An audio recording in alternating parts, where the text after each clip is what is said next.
Welcome to exam stock.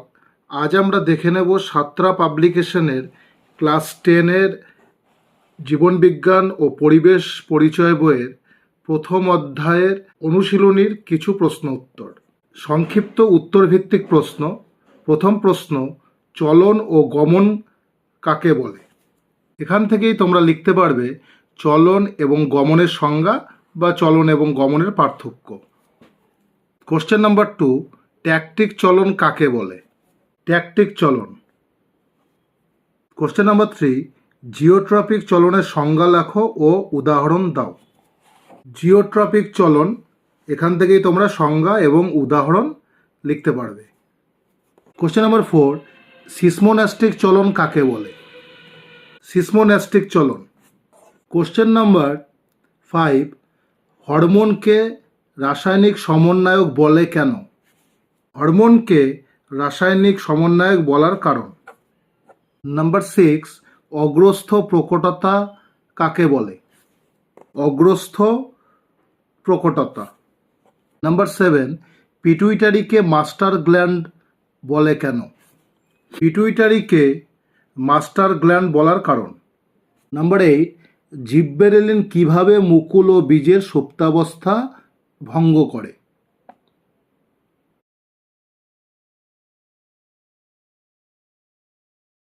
Number 9, দরজায় ঘণ্টা বাজার শব্দ শুনে তুমি যেভাবে দরজা খুলবে সেই স্নায়বিক পথটি একটি শব্দ ছকের মাধ্যমে দেখাও।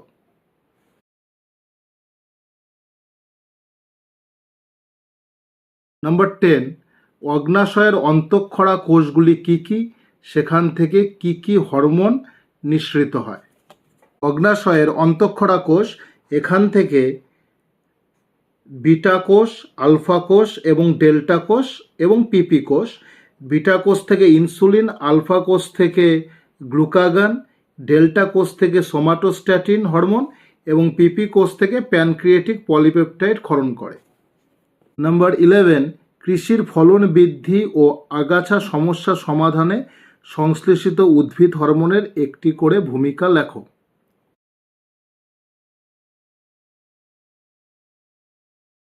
নাম্বার 12, অ্যাড্রিনালিনকে সংকটকালীন হরমোন বলে কেন?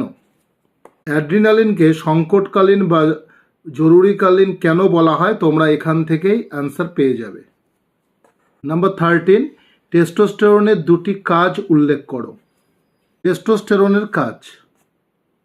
নাম্বার 14, মানবদেহের জনন গ্রন্থি থেকে হরমোন ক্ষরণে জিটিএইচ এর দুটি ভূমিকা লেখো।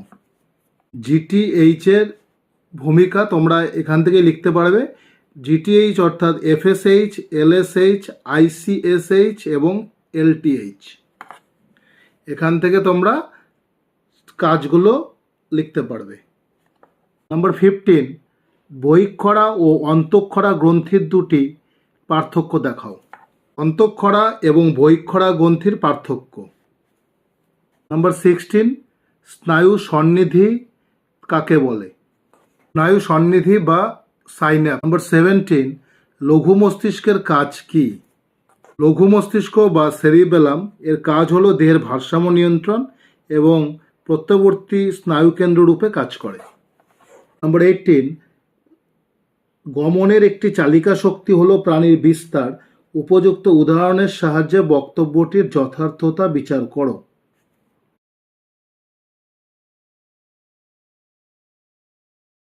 নম্বর 19, ক্যাটারাক্ট কাকে বলে? ক্যাটারাক্ট বা চোখে ছানি পড়া। নম্বর 20, চোখের কোন কোন দৃষ্টিজনিত ত্রুটি সংশোধনের জন্য অবতল ও উত্তল লেন্সযুক্ত চশমা ব্যবহার করা হয়?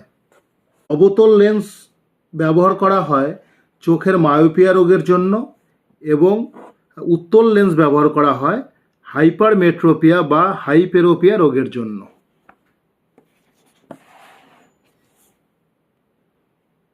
নম্বর 21, স্নায়ুকোষের অংশগুলি কি কি?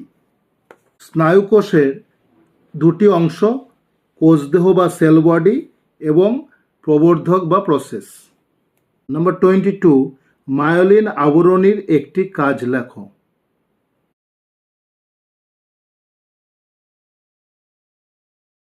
23. থাইরয়েড বামনত্ব ও পিটুইটারি বামনত্বের পার্থক্য কী?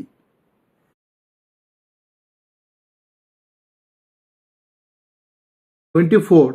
ন্যাস্টিক ও ট্রপিক চলনের মধ্যে দুটি পার্থক্য লেখো। ন্যাস্টিক ও ট্রপিক চলনের পার্থক্য তোমরা এখান থেকেই লিখতে পারবে। 25. গুরু মস্তিষ্ক ও সুষুম্না কাণ্ডের গঠনগত পার্থক্য কী? গুরু মস্তিষ্ক হলো এটি দুটি গোলার্ধে বিভক্ত, বাম এবং ডান। গোলার্ধদ্বয় কর্পাস ক্যালোসাম নামক স্নায়ু যোজক দিয়ে যুক্ত থাকে। গুরু মস্তিষ্কটি অসংখ্য ভাঁজ যাকে বলা হয় জাইরাস এবং খাদ যাকে বলা হয় সালকাস নিয়ে গঠিত। সুষুম্নাকাণ্ডের ক্ষেত্রে সুষুম্না শীর্ষকের পশ্চাৎ ভাগ থেকে শুরু করে প্রথম লাম্বার কশেরুকা পর্যন্ত বিস্তৃত 45 সেন্টিমিটার দৈর্ঘ্য বিশিষ্ট ফাঁপা নলাকার অংশবিশেষ। নাম্বার 26. ডেলটয়েড ও পাইরিফর্মিস পেশির কার্যগত পার্থক্য কী? ডেলটয়েড এবং পাইরিফর্মিস পেশির কার্যগত পার্থক্য তোমরা এখান থেকেই লিখতে পারবে, অর্থাৎ অ্যাবডাকশনের ক্ষেত্রে কি হয় এবং রোটেশনের ক্ষেত্রে কি হয়।